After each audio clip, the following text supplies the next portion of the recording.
في نسخته رقم 54. خطأ لمصلحة فريق الإنتاج الحربي. تفاري كلوبالي مع تقدم حازم فتحي اللاعب المدافع اللي بيجيد استغلال الكرات الثابتة ويجيد التعامل معها بضربات الرأس. محاولة داخل منطقة الجزاء، جول الأول.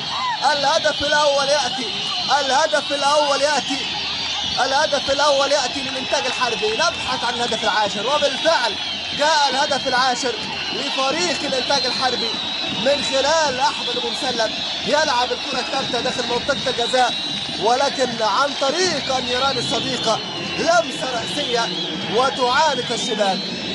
لمسة رأسية من اللاعب محسن هنداوي. محسن هنداوي صاحب القميص رقم 11 في محاولة لإبعاد الكرة، ولكن يأتي الهدف الأول لفريق الإنتاج الحربي عن طريق النيران الصديقة برأسية اللاعب محسن هنداوي مع مقطع الدقيقة 30 من أحداث الشوط الثاني في هذا اللقاء، ليتقدم الإنتاج الحربي بهدف 1-0.